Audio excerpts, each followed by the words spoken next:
மணிலால் கீரவாணியிடம் இருந்தவர் வந்து இசையமைத்து கொடுத்தார். அவருக்கு என் வாழ்த்துக்களை தெரிவித்துக் கொள்கிறேன்.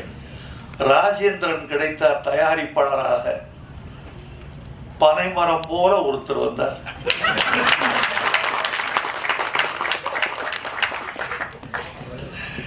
பனைமரம் போல ஒருத்தர் வந்து நான் பனை எடுக்கிறேன் என்று வந்தார். உங்களுக்கு என் வாழ்த்துக்கள் ராஜேந்திரன். தொடர்ந்து நீங்கள் படம் செய்ய வேண்டும் என்று நான் விரும்புகிறேன். இந்த படத்தின் பாடல்கள் எனக்கு ரொம்ப மகிழ்ச்சி. அரவிந்தராஜும் பேரரசும் இந்த படத்தை வாழ்த்த வந்த பொழுது அவர்கள் தமிழ் பாடல்களை கொண்டாடிய போது நான் மகிழ்ந்து போனேன். ஒரு கலைஞருக்கு எது தெரியுமா மிகவும் மகிழ்ச்சி? இவர்கள் கொடுக்கிற பொன்னாடை, பூமாலைகள், தங்கச் சங்கிலிகள், இவைகளெல்லாம் ஒரு கலைஞனுக்கு பெரிதல்ல. இவைகளால் அவன் பூரித்து போக மாட்டான். அவன் விரும்புவதெல்லாம் ஒரு மேடையில் ரசிகனின் கரவொலி. அந்த கரவொலிக்கு இடையான சங்கீதம் வேறொன்றும் இல்லை. ஒரு மனிதனை உயிர்ப்பிக்கிற சங்கீதம் கரவொலி. அது எல்லோருக்கும் கிடைத்து விடுவதில்லை. அடுத்து அவனுடைய கலையை புரிந்து கொள்ளுதல். என் கலையை நீ புரிந்து கொண்டாய் என்பதுதான் எனக்கு வெற்றி. ஒரு ஓவிய கண்காட்சி நடந்தது. அந்த ஓவிய கண்காட்சியில் ஒரு ஓவியத்திற்கு முதல் பரிசு கிடைத்தது. 3 மாதங்கள் வரவேற்பறைக்கு வெளியே மாட்டப்பட்டிருந்தது. அதற்கு கீழே ஒரு நோட்டு புத்தகம் வைக்கப்பட்டது, பேரேடு. அந்த பேரேட்டின் கீழே எல்லோரும் எழுதி போனார்கள், இந்த ஓவியம் என்னை மயக்குகிறது, ஓவியருக்கு என் முத்தம், இந்த வண்ணங்கள் எனக்கு வேறேதோ சொல்லுகிறது. விதவிதமாக எழுதினார்கள். சற்றே விட்டால் இந்த ஓவியன் ரவிவர்மனை தொட்டு விடுவான் என்றெல்லாம் எழுதி வைத்து விட்டு போனார்கள். 3 மாதம் கழித்து அந்த ஓவியனுக்கு பாராட்டு விழா. அவன் வந்தான். வந்தவன் ஓவியத்தை பார்த்தான். பார்த்து விட்டு சொன்னான், அட பாவிகளே, 3 மாதமாக என் ஓவியத்தை தலைகீழாகவா வாட்டி வைத்திருந்தீர்கள்?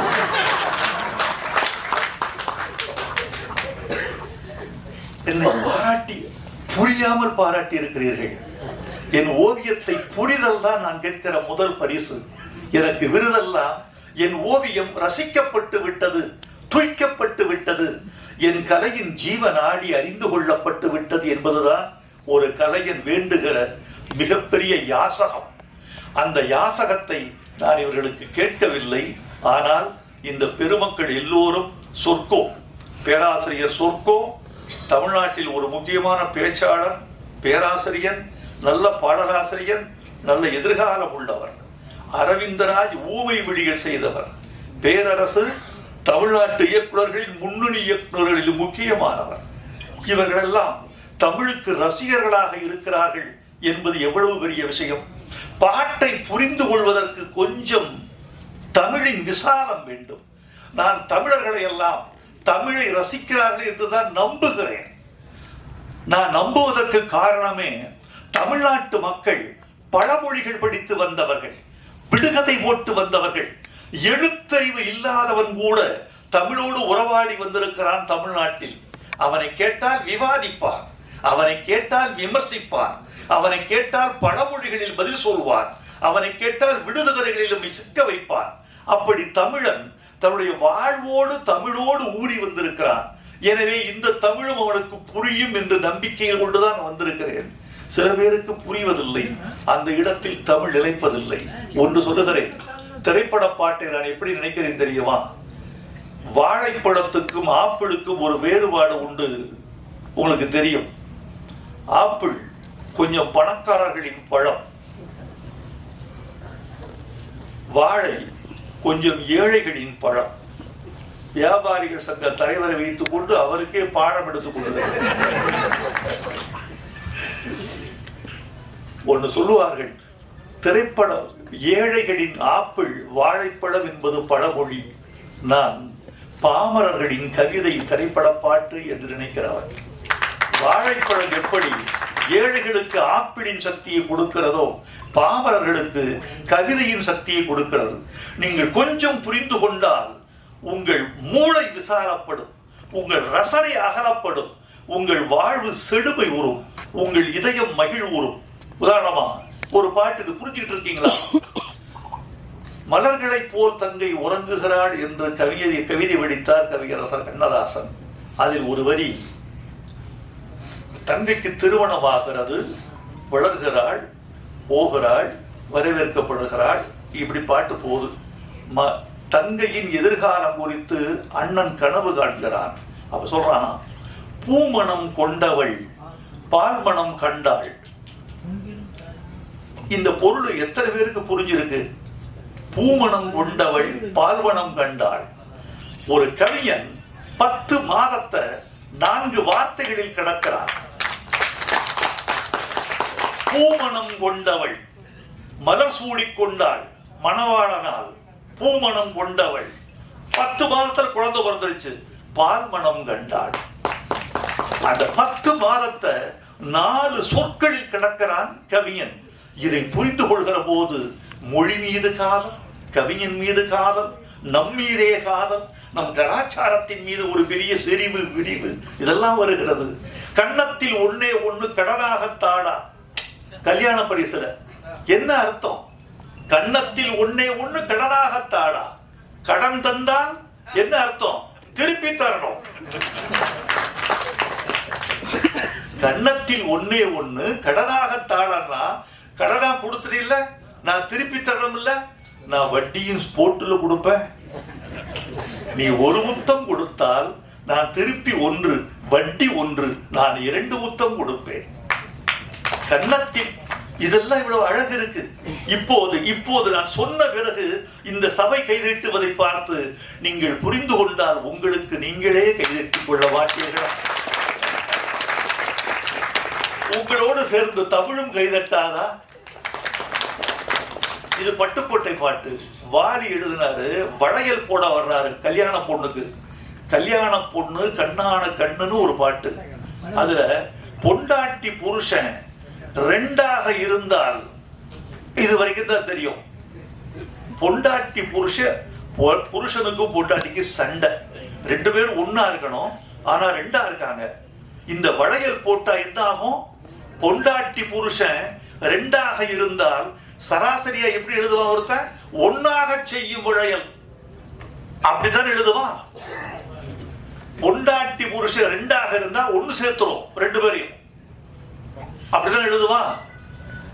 வாலி எழுதினாரு, பொண்டாட்டி புருஷன் 2ஆக இருந்தால் 3ஆக செய்யும் வளையல். குழந்தை பிறந்துருமா?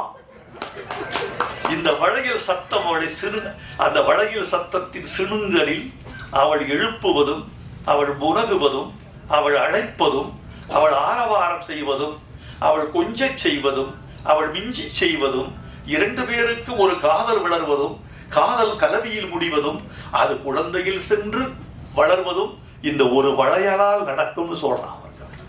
இந்த வளையல் ஓசை என்னென்ன பயணம் செய்யுது, இதெல்லாம் இந்த 2ஆக பொண்டாட்டி புருஷன் 2ஆக இருந்தா 3ஆக செய்யும் வளையல் என்று சொல்லுகிற போது ஒரு ஓசை கேட்கிறது.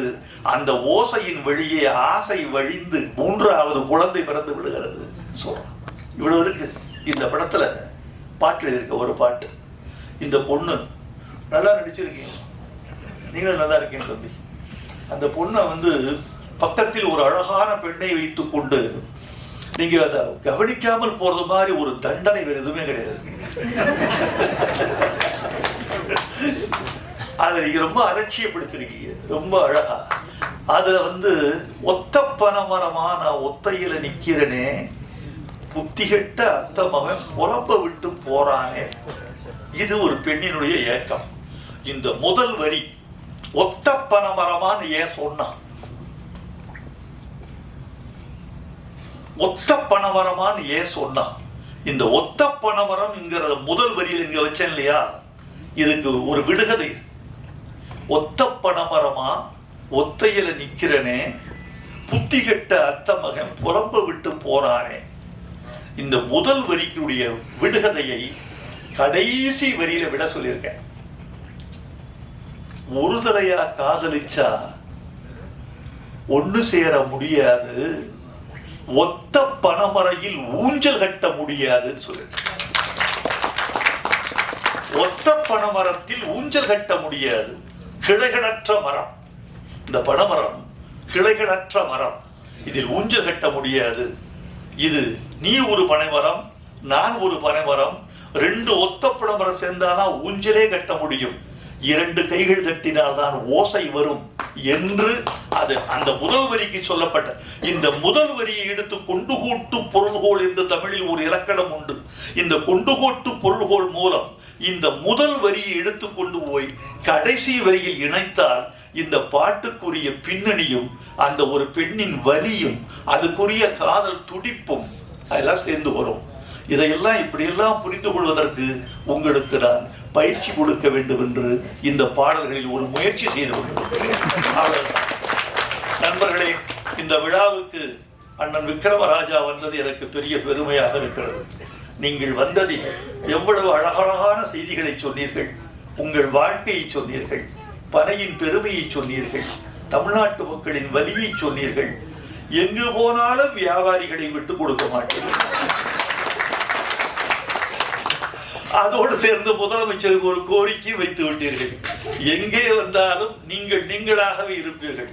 சந்தன மரத்தை தேய்த்து தேய்த்து ஒரு பிறப்பங்குச்சியாக மாற்றினாலும் அது சந்தனத்தினுடைய வாசனையைத்தான் கொடுக்குமே தவிர எந்த மேடைக்கு போனாலும் நீங்கள் நீங்களாகவே இருக்கிறீர்கள்.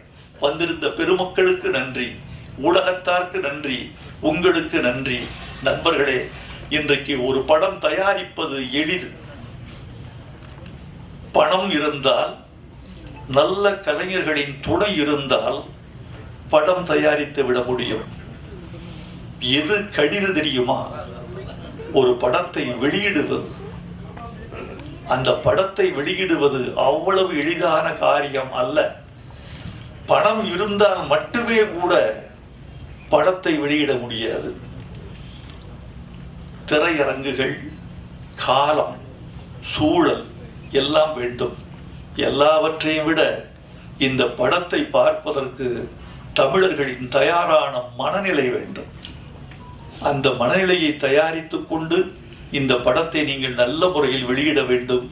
பனை வெற்றி பெற்றால் சிறு தயாரிப்பாளர்கள் வெற்றி பெறுவார்கள்.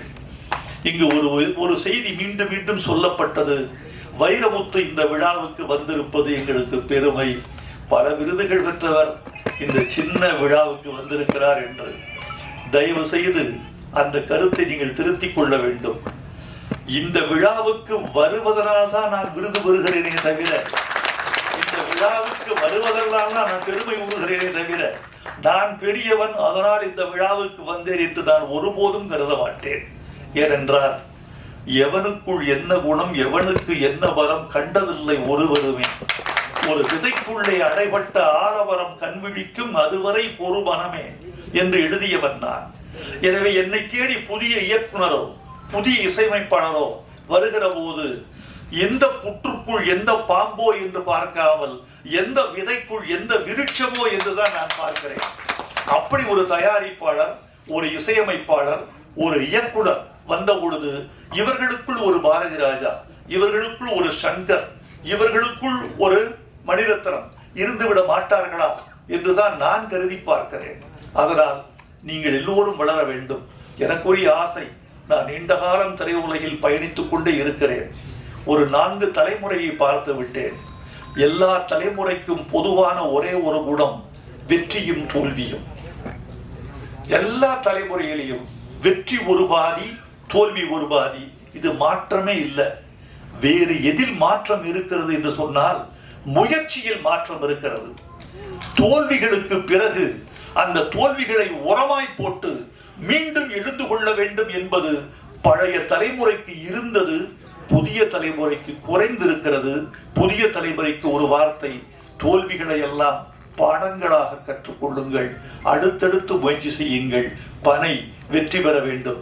இந்த பனை ஒரு பெரிய சிறப்பு உண்டு. பனைக்கு எந்த மரமும் புயலில் சாய்ந்து விடும், எந்த மரமும் வெயிலில் காய்ந்து விடும்.